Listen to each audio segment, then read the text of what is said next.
இன்றைக்கி என்ன செய்ய போகிறோன்னா பாருங்கள், ஒரு கப்பு கடலை மாவு எடுத்துருக்கேன். மோத்தி லட்டு செய்ய போகிறேன். இது செய்யறது ரொம்ப ஈஸியாக செஞ்சிடலாம். இந்த மாவு சளிச்சு எடுத்துக்கிறேன். ஒரு கப்பு கடலை மாவு இதை சளிச்சு எடுத்துக்குவோம்.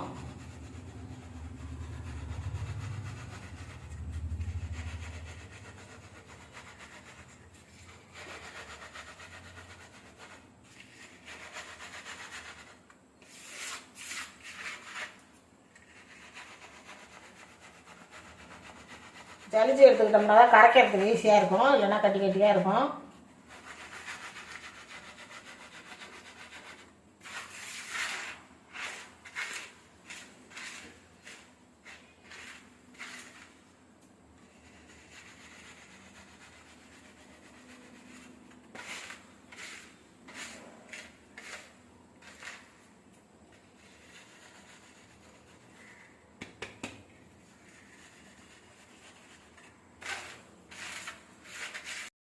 சளிச்சிட்டேன். இதை அப்படியே ஒரு பாத்திரத்துக்கு மாற்றிக்கலாம். கொஞ்சமாக ஒரே ஒரு பிஞ்சு உப்பு போட்டுக்கலாம். கொஞ்சமாக கலர் பொடி சேர்த்துக்கலாம்.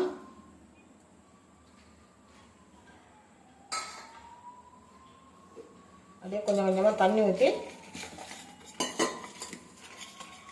கரைச்சிக்குவோம்.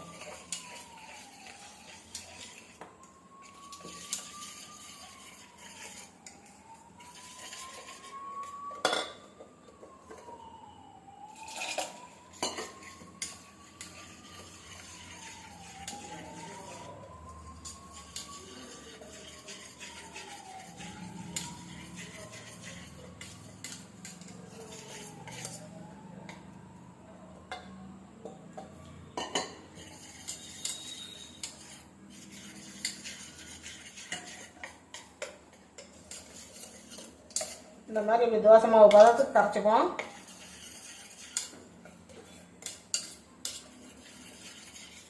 ரொம்ப தண்ணியாகவும் இல்லாமல் ரொம்ப கெட்டியாகவும் இல்லாமல் இந்த மாதிரி கரைச்சிக்கலாம். அவ்வளோதான், மாவு ரெடி ஆகிடுச்சு. எண்ணெய் ஊற்றி வச்சுருக்கேன். இதுக்கு நான் பூந்தியெல்லாம் பொரிக்க போகிறதில்ல. பூந்தி பொரிக்காமல் ஈஸியாக செஞ்சிடலாம். வாங்க, ஒரு முறுக்கு வச்சு எடுத்துக்கோங்க. அப்படியே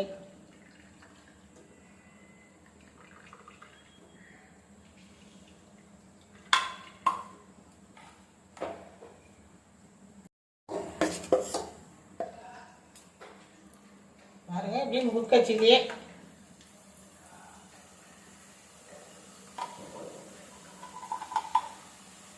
பூந்தி எப்படி விழுது பாருங்க.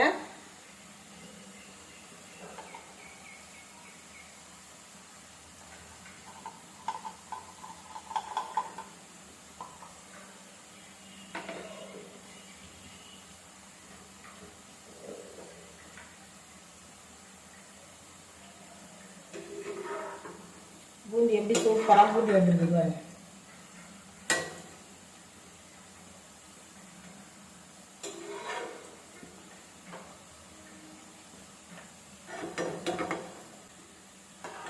கொஞ்சம் கட்டி கட்டியாக இருந்தாலும் பரவாயில்ல.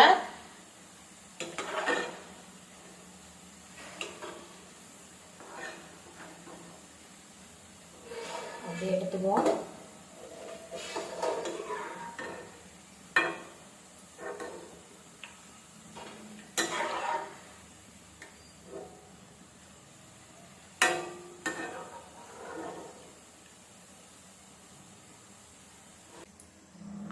இதே மாதிரி இருக்கிற மாவு எல்லாத்தையும் அப்படி எடுத்துடலாம்.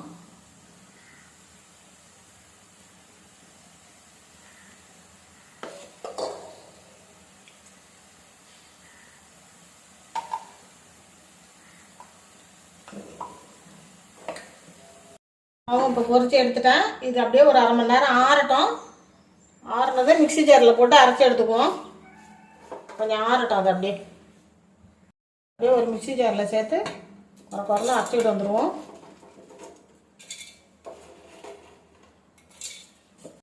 இந்த மாதிரி பழப்பழான்னு எல்லாம் அரைச்சிக்கிட்டு வந்துட்டேன். இதை அப்படியே எடுத்து வச்சிடலாம். கடாயை வச்சுக்கலாம்.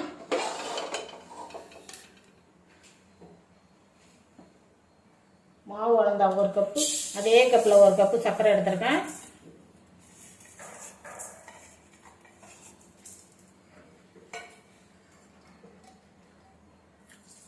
ஒரு 1/4 கப்பு தண்ணி ஊற்றி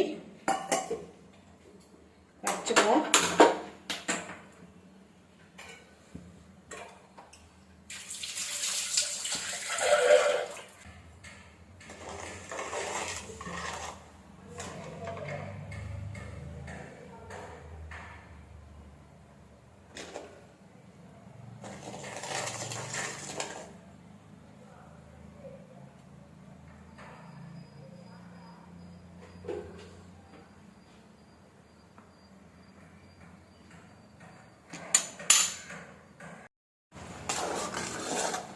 கருப்பகம் நல்லா கொதிக்குது. இதில் கொஞ்சமாக கொஞ்சம் கலர் சேர்த்துக்கலாம். கொஞ்சமாக கலர் சேர்த்துக்கிறேன்.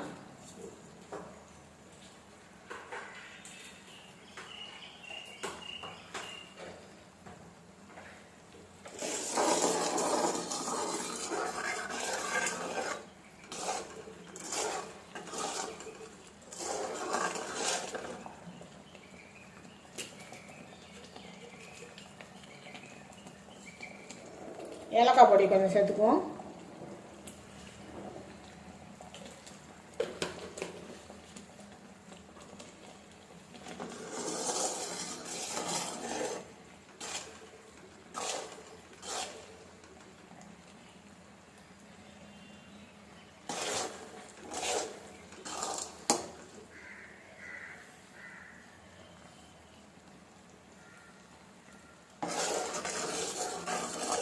ஒரு கம்பிப்பாக தான் பாகு வந்துடுச்சு. இப்போ இதை இந்த பொரிச்சு வச்சுருக்கிற பூந்தியெல்லாம் இது கூட போட்டு கலந்து விட்டுக்கலாம்.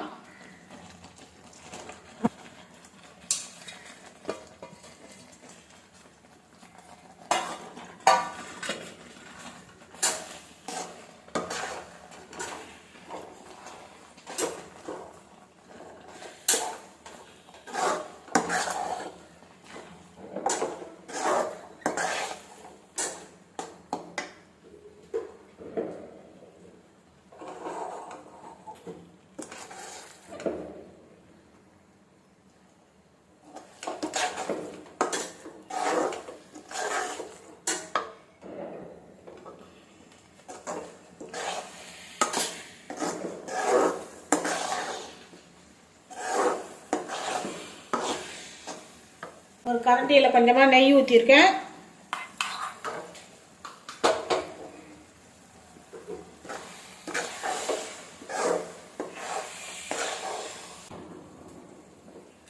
ஒரு கைப்பிடி முந்திரி பருப்பு எடுத்து வச்சுருக்கேன். அந்த நெய்யில் வறுத்துக்குவோம்.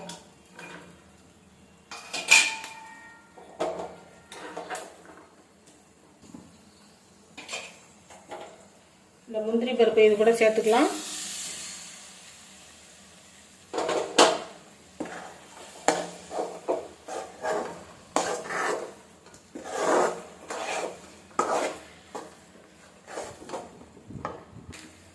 வெள்ளரி விதை கொஞ்சம் சேர்த்துக்குவோம்.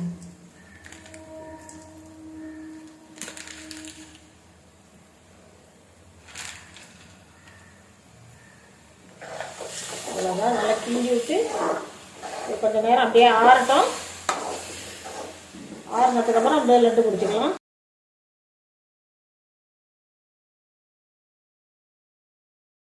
இப்போ பாருங்கள், உருண்டை பிடிக்கிறதுக்கு ரெடி ஆகிடுச்சு. எல்லாத்தையும் அப்படியே உருண்டை பிடிச்சிடலாம்.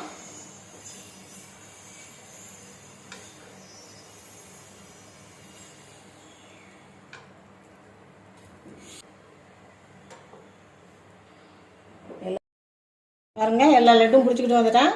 சூப்பராக லட்டு வந்துருக்குது.